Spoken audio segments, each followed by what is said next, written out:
Right, hello everyone, it's the Instant Match Reaction. I'm joined by Bailey after Liverpool beat Burnley 3-1. Bailey, that was, I talk about the recency bias a lot on the channel, that felt loads better because of, I mean, ultimately the results, and we've said this for weeks, the results are far more important, particularly given the spell of games that we're in and what have you, but Liverpool kind of, we had to go one down to really turn it on, and once we did, the game ends up fairly comfortable by the end, you know, couple of goal advantage, nice. Yeah, no, it was nice. I said to Matty at half time when we went outside, I was like, I could, back in the past, you'd go into a game at 0-0 and you'd be like, oh, because you get the tense, and I was like, this Liverpool this season, I'm like, I have faith that we'll get a goal, even if it's just one at the death. And I was sort of like, it's a different Liverpool where you can go in at 0-0 and sort of come back and be like, we've got this, you know, we're all right, we're good. It was a different test though, because you're right, I kind of share that sentiment. We've eased our way into games a lot, and it's far more pleasant when we get that breakthrough in the first half. But you do trust that we'll get a bit better. And the thing I mentioned on my match reaction was, because of the nature of the Everton results, and because we're all fearful of everything at all times at the moment, there's a little party that won't help but think is. It's magnificent, the most magnificent end to a derby match in the history of derby matches. But there is a part of you that does also go, took to the 96 minutes, it took a goalkeeper error to keep us on that, you know, to win that game for us. You don't want Liverpool to be on a law of diminishing returns where every game becomes harder and harder, because if you're going on that path, it means that inevitably you're going to stop when you're going to draw games and you're going to lose games. That's that you're on a negative spiral. It was great for us to just, and particularly actually from going a goal down as well, because that could have been that. But the side went, no. No. When this is not us doing that, we're just going to flex our muscles. So to be able to score the 3 goals, but I actually think in coming back from a goal down, it showed another level of depth to what we've massively. And I mean, like the style of goal as well that we concede is sort of like you see in the story of the match. We were sort of, oh, he saved it. That's a great save. It takes about 3 deflections, ends up in the back of the net, and you're like, well, that is the most shithousey way to concede a goal, and it's just diminishing for any team. But to then kick on instantly, come straight back, get a goal through James Milner of all people, and then just completely, after we got that one, I don't think there was any sort of nerves of, oh, this is going to go to the death here, and it was the law of diminishing returns. I didn't feel like we had that in that game, and it just felt like as soon as we got the first, the ascendancy was there, and it could have been 4. Like we were after the 3, we're like, yeah, let's go for the 4. We had that. There was that little spell that ends with Naby Keita having a little back heel flick that gets cleared off the line, and it did feel like we were dominating at that point. And that's another thing that was really interesting was you mentioned that James Milner goal, and once again James Milner yet to be on the losing side when scoring in a Premier League game in his career, which is astounding. But apparently, was it Jack Cork that they say? It was the same. Yeah, in your face, Jack Cork. But yeah, you know, having a player like that with that level of experience, with the quality to grab the game, and he turns that game, because if we don't score that, the little spell that we mentioned, that is just one of utter frustration, not one of this is coming, we're going to score, we're going to score again. So all the credit in the world for Milner. Yeah, massive. And like if the style of goal is not too dissimilar from the Arsenal goal. I mean, comes to him on just the edge of the box in the centre of the pitch, and it's sort of like all our attacking players are wide. They're expecting a ball to come in the box, and it's sort of like you see it fall to Milner, and I didn't expect him to score it, but he's done it now against Arsenal, a massively crucial goal, and now against Burnley, and it's sort of. Everyone sort of talks about him being a brilliant midfielder, controls the game, but nobody really knows him for having finishing in the locker, especially in a game that's so crucial as that, especially in the finish that he pulls out. It's massive. And considering that he plays the end of the game at left back as well, and he shows that what an important player James Milner is. And you know, we were talking like a week. He gets forgotten about very quickly because all of a sudden Fabinho's in, Naby Keita's coming back, and Gini Wijnaldum's had a really good season as well, and we know Henderson's going to get game times, club captain, etc., etc. And you go, oh God, where does James Milner come in? Well, look, James Milner's showing his worth. Another player I thought though, and he's integral in and around that spell as well. In fact, actually probably for the whole game. Probably our most consistently good player from minute 1 to minute 94 or whatever was Naby Keita. Massive. He has a massive hand in that Milner goal. He picks the ball up actually a little bit more advanced than he had been at times during the game. he drives towards the box, and he's got the wherewithal and the ability just to hold on, trust his ability. Divock Origi makes a very smart little run towards him, lays it off, and so Origi gets credit, goal and assist now in the last 2 games. But Naby Keita, I thought that was the first real performance from him that you could hold up and go, that's what we've been looking for, that's what we've bought. Yeah, I think that's the key takeaway. Apart from Alisson's sort of another fantastic game from him, I think that was the cornerstone to this game of sort of the thing that we've learned. And I mean, you talk about Milner not finding a place in the midfield, but like you look at the fume that's gone around across our own fans on Twitter and social media about how poor the midfield has been in Europe and how it's just not working. But Milner's been in those midfields, and you look back and you look at the performances that he's putting in the Premier League consistently, and the likes of Fabinho coming in, Keita coming in, finally seeing some nice rotation there. For Keita to come in and get a first start that I was surprised that he was in. I thought we'd see Fabinho in again, but it was a nice addition, and I think this will do wonders for his confidence, wonders for his chances of getting picked, because I mean we talk endlessly about needing a creative, driven midfielder, and to actually put it on paper and prove you can be that player, it's going to be massive for us. Well, when you consider that he basically played in a 2 with Henderson as well, so he's very, very deep, and I was saying I wanted to see him a bit more advanced on the pitch, and Chris at the time points out, you don't want to lose him driving from deep. When he did start to do that, when he started to back himself, I've equated this to Liverpool players over the years, and a number of them, and I always use the example of the Incredibles and the moment where Dash realises he can run on water. It's that moment. If you think you're good, you know you're good, and there's a moment where, and it happened for Keita in that game, it was just he just lightly accelerated, and he's past his man, and it was a bit like kind of like going, oh wow, I'm well better than all of you. And he started to do that time and time again, and you're dead right. It's exactly what we've been lacking. And whether he'll be exactly, I don't think he's exactly Oxlade-Chamberlain shaped, but so I think you could also see his ability, when we need him to anchor a little bit. But he looks absolutely made for the term box to box. Yeah, I was actually about to say that. I mean, you do reference Ox, and sort of he is the out and out 10 that we're desiring. I think Naby offers more than that, in a sense of, like you say, he was playing as a DM, playing as a 10 at times, and it's the fact that not just his dribbling ability, I mean, his touch was fantastic, the way he was taking players out of the game when it was passed to him, even in the air. Sort of, he's not the tallest guy, but it's just his awareness of players around him was fantastic. His distribution was brilliant.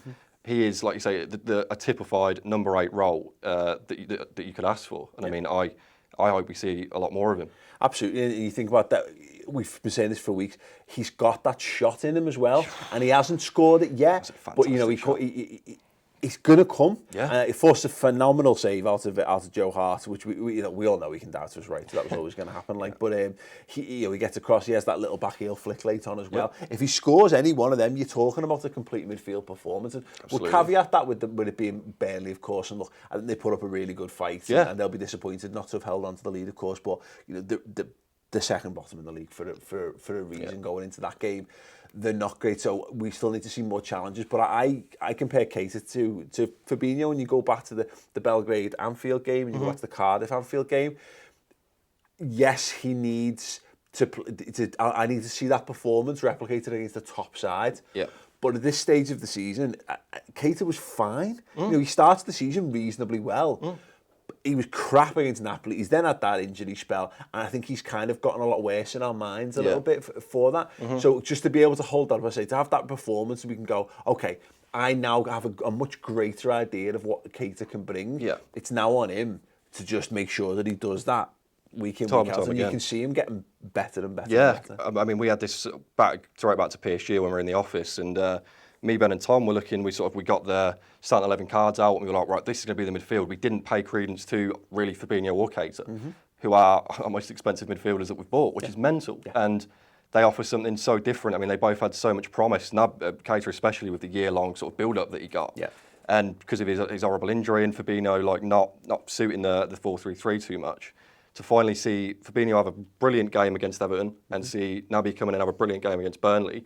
These are our two big star signings, bar Alisson, that are now finally going, this is why we're here. Well, exactly. It's brilliant. Absolutely, and the midfield, I think, has been the big criticism so far this season. And even though I think Gini's had a very good season, I think Milner's had a very good season, I think Henderson's been subpar. But you're right in so much as we've spent £100 million on midfield. We were looking to spend another, 40-50 million pound potentially on Fekir, potentially to go into midfield. We'll never know now, of course. So we were clearly looking to revolutionise what we were doing in the engine room. And now, as I say, we're starting to see the next step is Fabinho and Keita in the midfield. Yeah. And I said this weeks ago, the team that starts the season is not the team that Liverpool are going to have in the running, because we saw that last season as well. We made changes. Players got better. They fitted in better. They did better things. We have yet to see, I think, Liverpool's best 11. We've seen our best. I think we know what our best back five is largely, and I think chopping and changing of the formation. But at the minute, you would still, if the chips were down, you'd still say Firmino, Salah, Mane is your best today. But that midfield today, having that bit more creativity and having a little bit more bite. Again, this is what this game hopefully will be. We'll be able to look back at it and go, that was when Naby really started his Liverpool career. Great to see Daniel Sturridge have an impact. Great to see Origi having a little bit of an impact, albeit maybe not quite the revolution. I think after the goal, everyone was sort of expecting to come on and get a hat-trick and be like, well, this is Divock's coming in instead of Firmino now, because obviously he had that glorious thing, but it was nice to see him get some minutes. Yeah, absolutely. And Shaqiri getting another one as well, and it's these little moments in the game. The biggest blow, in fact, we'll go just touch on quickly, of course, losing Joe Gomez in the first half. He's going for a scan tomorrow, apparently. Klopp said he didn't seem particularly upbeat about it. Good, did it? It was fortunate that it was Burnley in that. It was a good game for Trent to come into, I thought, using his creativity. He was massively influential. Well, look at his, him and Shaqiri on the free kick that leads to Van Dijk, that leads to Firmino, of course. But if we were to lose Gomez off the bat, that has the potential to take the shine off what we've done there. Tom said himself, sort of in the story of the match, that could be the worst player to lose in that situation, because, your front three, you've got Divock can come in, now he's had a goal. Sturridge is still a fine player to push. You can push Firmino and Mane or Salah around on the wings. Gomez is Tom said it himself, probably, you can argue, one of our best centre-back, even our best centre-back.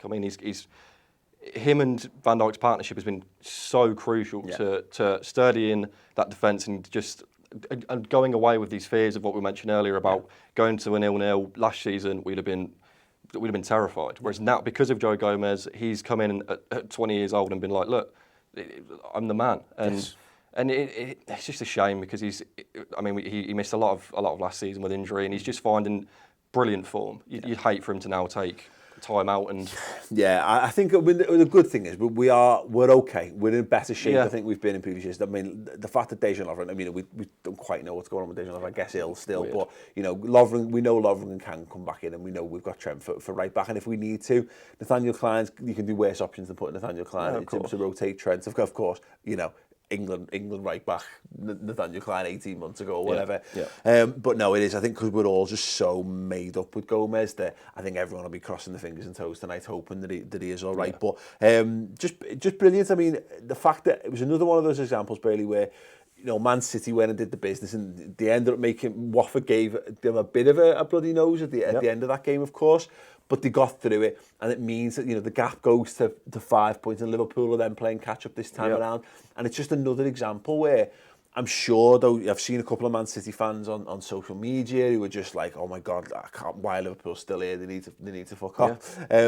This is what we're doing. We're now heading into a weekend with Bournemouth away. Look, we're terrible at early kickoffs. It's a long way to travel. Bournemouth, of course, there's problems, so it will be a very, very tricky game. But we've now played the game such that we get to lay the gauntlet down for Man City this weekend. If we can go and get 3 points against Bournemouth, we'll go top of the league, and then we'll be saying to Man City, go and beat Chelsea. Go and see if you can beat Chelsea. And Chelsea on the flip side, it was a comment by from Ben Kelly as well, from one of our good mates on the channel, who said, this is Chelsea's almost chance to keep themselves in the title race. So there's a real impetus for them to go and do something, having dropped more points again. Look, Liverpool have done what they needed to do. They've actually done it with slightly more style this time around, ultimately. Massively. So we can go in with smiles, we can go in take a deep breath, and we can actually look forward to the weekend. Yeah, and I think it's perfect. Like we were going back saying about was saying about Fabinho had a fantastic game against Everton, Naby's had a fantastic game now. I'd like this weekend to be where we see them both together. Yeah. So I'd love to see Fabinho in the DM, whether it's a 4-2-3-1 or not, and Naby in the same team, because I personally think, and I think a lot of fans think, that is how we should hopefully end up. Whether we sign someone in January or not, that's nobody knows. But with current players we've got, our best 11 on paper is having Fabinho in the DM with utilising Naby's sort of number 8 role. And I'd like to see at the weekend both of those players on the pitch just to try and just to see it. Like, well, if it clicks and it's brilliant, then look, you want the blueprint, it could be isn't it? Napoli, you could be leading towards Napoli. You could be. The thing is, we've got there's a lot of games coming up, and you just want as many of your players in as good form as possible, and you want to have as many. You want to be able to get as many players right in the right headspace playing together. So no, I completely agree with you. I want to see what our final form looks like and when it starts to take shape. Right, Chris will be doing the final word show tomorrow, so if you've got more analysis of this, you can get it. We've got you covered on the redmentv.com. It's about 60 minutes, getting into it, getting into the nuts and bolts of this game, and a whole host more. There'll be the Man of the Match podcast as well. It is free for the first month, and the best thing as well is that if you leave a decent comment on things we haven't discussed or a question you want us to cover, it'll be pulled into the final word show. We do that every week as well off the back of these, so please do leave your comments below, or if you really want to get in touch a bit quicker and expedite the process, at the Redmen TV on Twitter. Other than that, thank you very much, Bailey. That has been very, very pleasant. Hope you've enjoyed it. 5-star ratings on your podcasts as well, please. And see you for the final word.